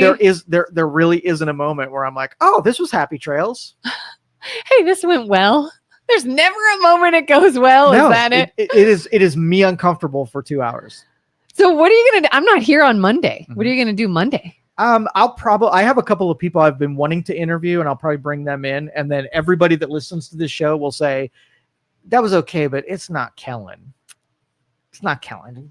Bring Kelin back. Is Kelin coming back? When's Kelin going to be back? I'm going to be down south for the weekend. Oh, bless your heart. And I'm so bummed because it's going to be beautiful here. Yeah. And rainy and crappy down south. The whole time I'm there. You abandon us, and that's what happens. So I was like, any other time people go to the south for nice weather, I'm going to leave nice weather and go to crappy weather. Absolutely. And you deserve it of it. Great. That'll be fun, though. I'll have fun. My hair will get all frizzy, and I'll be like, crazy hair, don't care. Whatever. You said Riz earlier, so don't come for my whatever. Riz. Skibbity toilet Riz. Oh my goodness. Bull crap. God. Now you're MLOing me. Does your son ever use does he use those words? No. Like that's a real skibbity toilet Riz was a real phrase. I don't know how to translate it, but okay. Well, let's look that up real quick. And have a little segment. Skibbity toilet Riz. Gen Z words. And let's see. Riz is charisma. I did know that. Yeah. You got some Delulu. Charisma. That's delusional. Delulu. You're so Delulu. I'm going to use that. Okay. Slay. Slay, I've heard. Remarkably impressive. A W or L, win or loss. Yeah. No cap. I hate this one. Oh, yeah. My kids have said that too. Yeah. being Be a truthful liar. and meaning You're not lying is really what it is. No cap means no lie. cap is a lie, I guess. Yeah. And no cap means that you're telling the truth. It's But- sending me. But Very here's the funny. thing. Like when you have these terms, they have to originate. Like a famous person said it, so then it gets adopted by other people.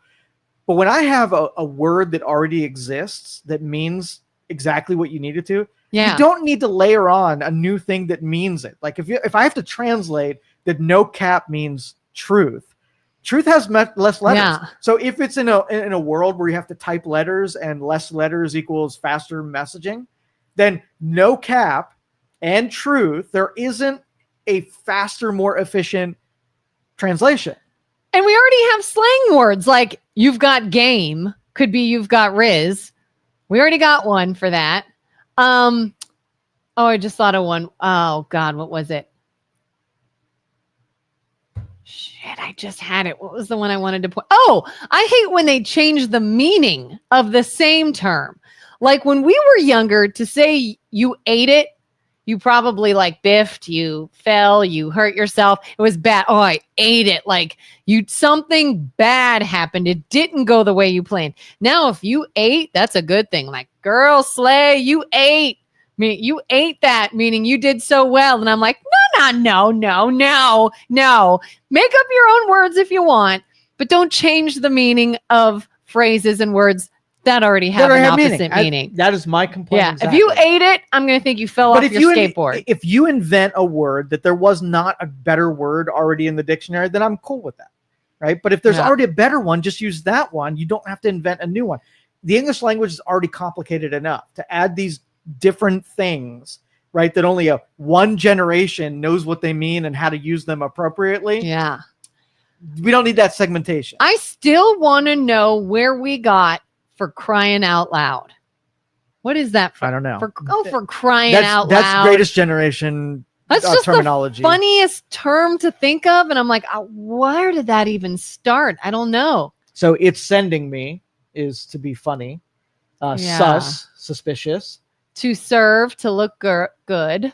Well, you serve them. You look good. Yeah, Okay. you Slap. serve. This one makes no sense. Something that's very cool is slap. That slaps. That's cool.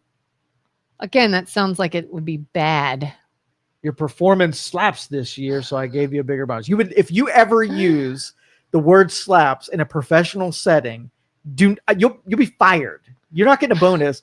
Slaps. This slaps you as this slaps does it. Let me slap you with unemployment. I got a new idea, Joe, and this slaps. Oh my goodness. You're like, I'm going to slap you with a lawsuit. Right. It's giving comparison to something. Yeah, I hate that one too.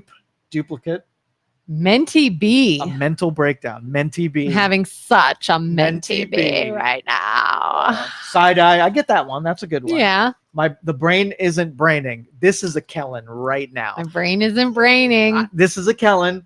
Don't ever use it, but I could so see that coming out of your mouth. I use that math ain't mathing. Yes. When something doesn't add up. And did you know that emoticons have been translated into things, into deeper meanings? That's not chef's kiss. That's a lip emoji. That's lips. Chef's kiss is this. That's another big thing. If people go, oh, it's chef's kiss. Yeah. That means it's a good thing. Do you know the different color hearts and what they mean? No. Well, yes. I assume red is love. Yes. Like one's want to have sex with you. One of it. Well, I'll just really. Yeah. I just use it for like general stuff. Like if I'm talking about my dog, it's a golden retriever, so I use like the yellow or gold heart. Red is love you, orange is friend, yellow is bestie, green is jealous, blue is friend zone, purple is fancy, brown is trust, black is sad, white is pretty. I did not know that. And then these aren't true. This is not a broken heart's obvious.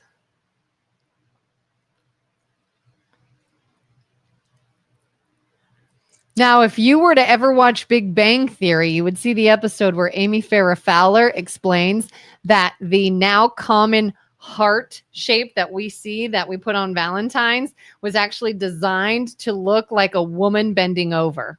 And that's her buttocks. Oh. Bending over. Okay. And then Penny says, are you telling me I spent middle school dotting my I's with little asses. I love Penny. She's cool. So now I think about that. Every time we use a heart, that's all it is. Carter said maybe Dan Rivers could fill in for Kelin. I actually talked to Dan the other day. He's one of my early mentors, so we talk every once in a while.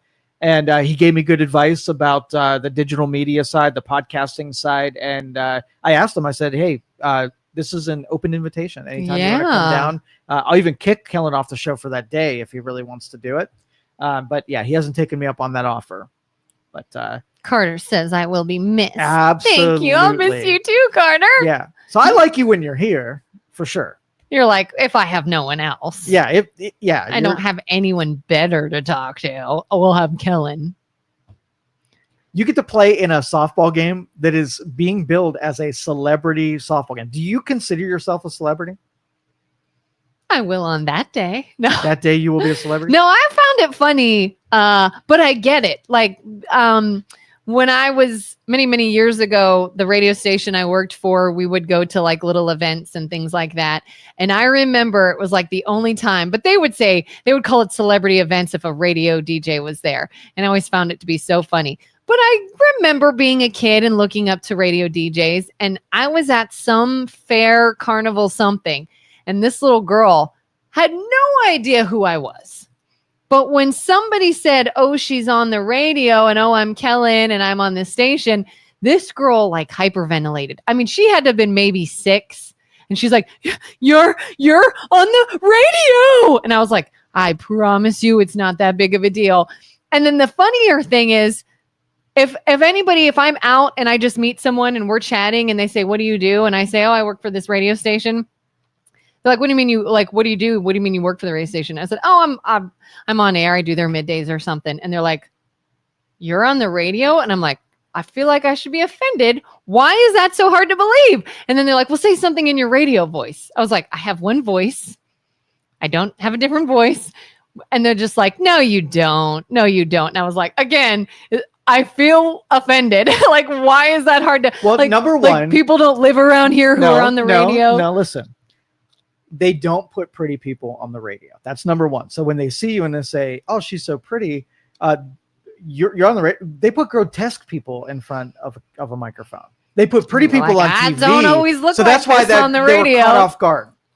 Yeah. And so yeah, that now makes sense to you. I mean, if this show were not on camera, I would probably look totally different. You would not dress up if it were just me.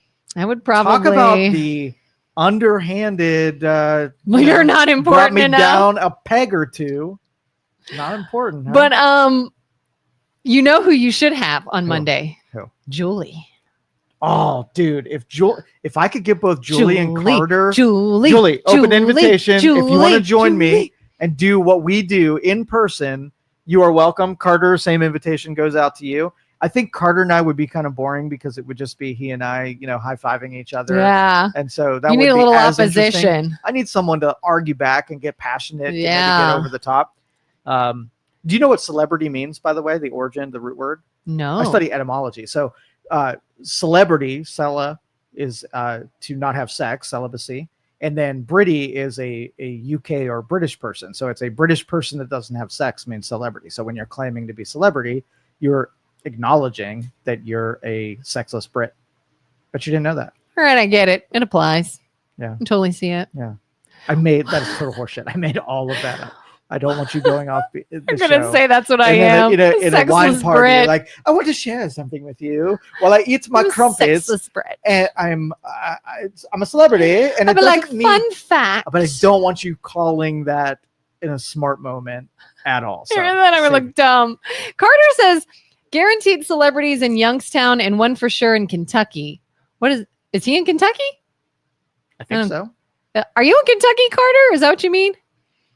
Hey, the radio station I work for is out of Columbus, Georgia. So maybe I am in Georgia too.